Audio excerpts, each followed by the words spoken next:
General Conference recap. I'm your host, Matt, with my lovely daughter, Melanie. How are you, Melanie? I'm doing pretty good. How about you?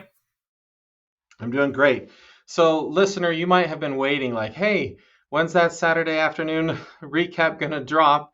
And you're like, why is it so late? Well, the reason it's so late is because Melanie was in person at General Conference. And so we took some time for her to get home from being there in person. So, Melanie, I have some questions for you about your experience in person at General Conference. That sounds awesome. I'd be happy to answer them. So, wait, but first, do you want to say anything about yourself to introduce yourself to listeners? Yeah, I guess. I'm Melanie. I'm Matt's daughter, so that's really exciting. He's a pretty cool dad. And I'm a student at BYU right now.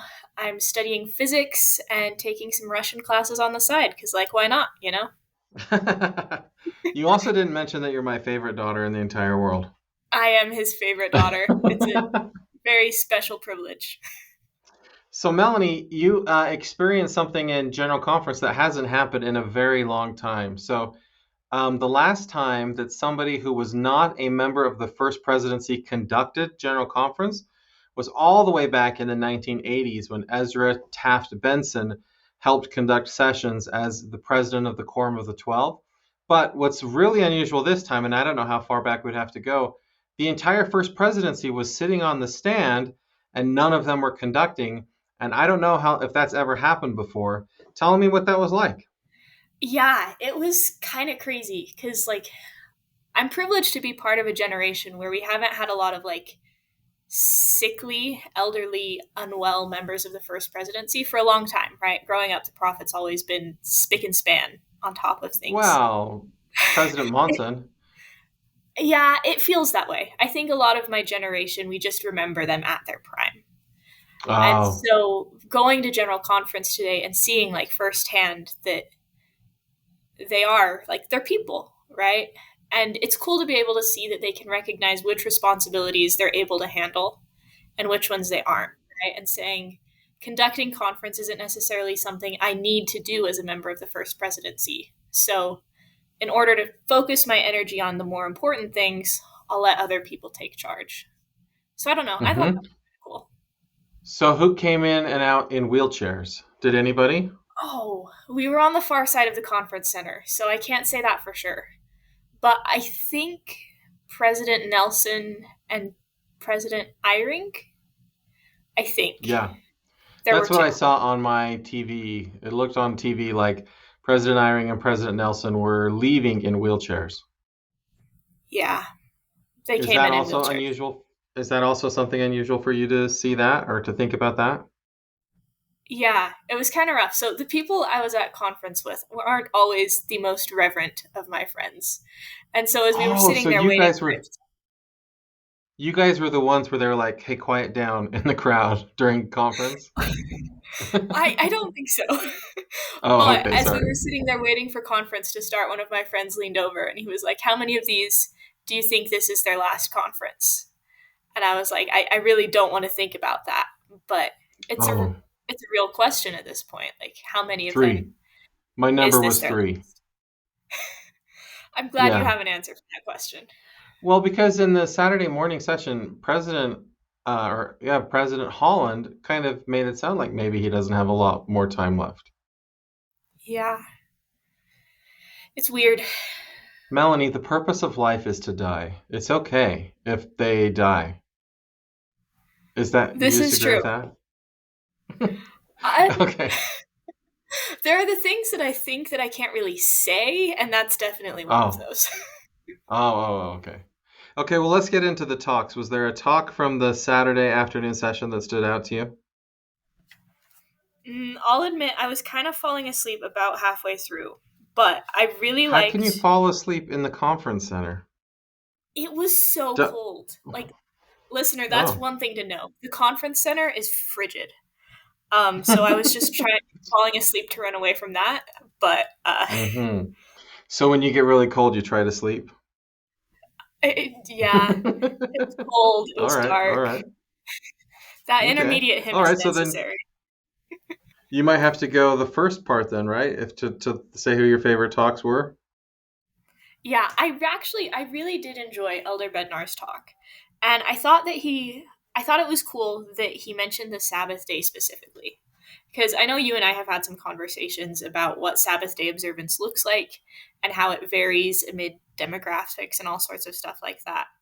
And I just Yeah. thought it was cool that like he emphasized that the Sabbath is a sign between you and God, and it's a sign that's there for your benefit and like all of that. So I thought that was interesting.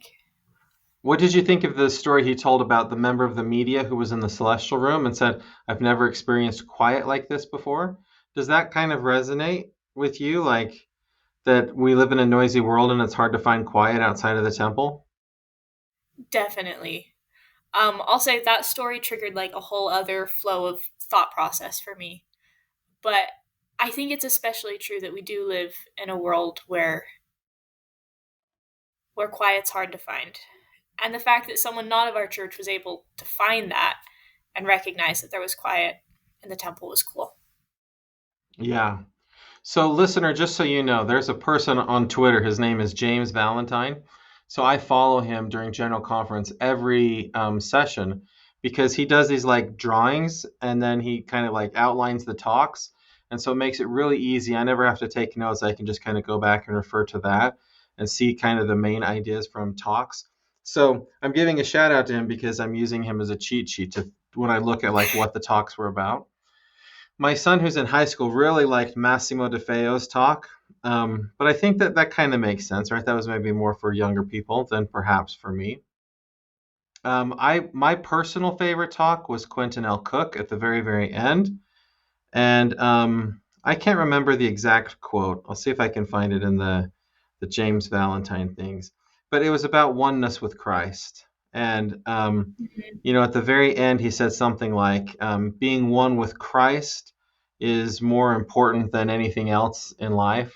And I really liked that idea. I liked how he strongly focused on the idea that different identities and different struggles and challenges we might face in life and different, like all the various things we face in life, should never keep us from choosing and using our agency to follow Christ and become more like him.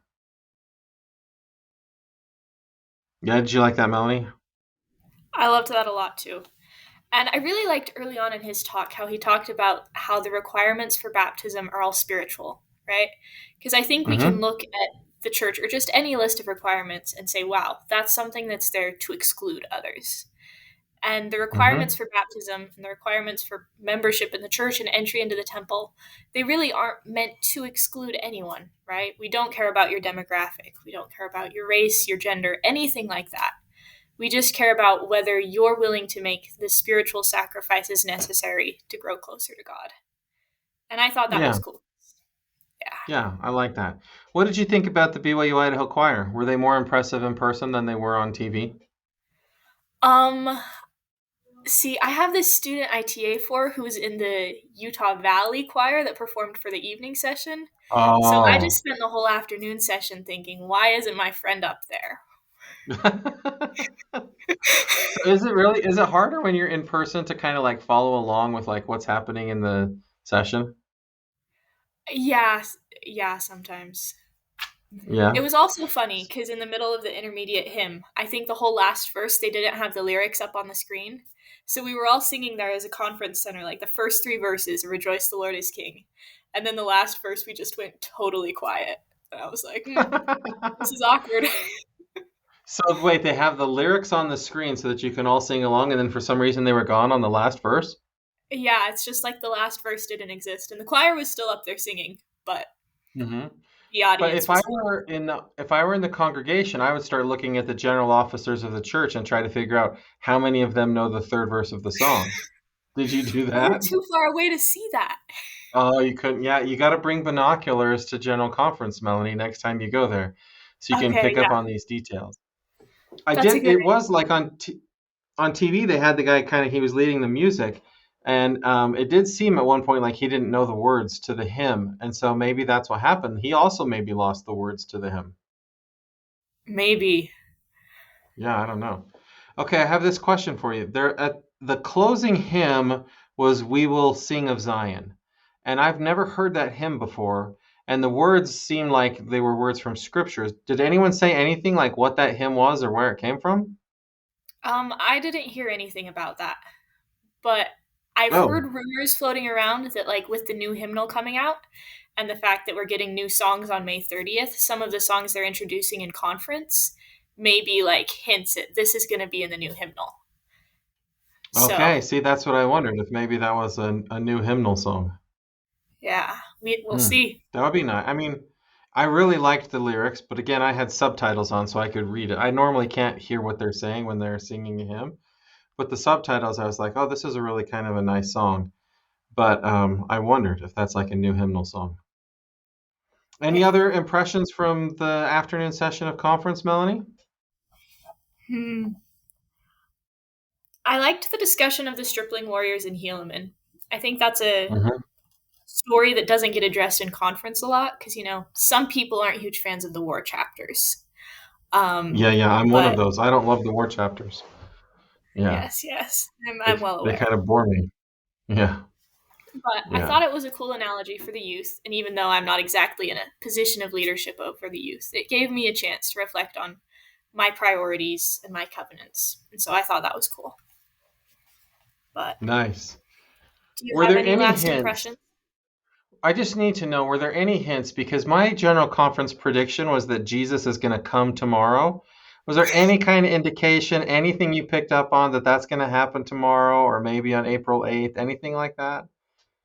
Did President Um, Nelson like maybe sign language something to the crowd or like did he look like he was getting ready for the second coming in some way? Was there anything you could pick up on that would make me feel better about my prediction? I can't say for sure, but there might have been like a really exaggerated wink at the end. And I think he had like a countdown going 10, 9, 8. So, like, you might be onto something there. Oh, maybe that's what the glitch was in the lyrics. They were getting a countdown clock ready to go. So there would be some kind of a Oh, countdown yeah. that they needed to start tomorrow or something. Okay. All right. Well, I'm going to hold out hope. Hey, listener, Jesus didn't come today. So if that, but my prediction lasts for the whole general conference. So, we can still hold out hope for that. Hey, Melanie, thanks for joining us. This was a lot of fun.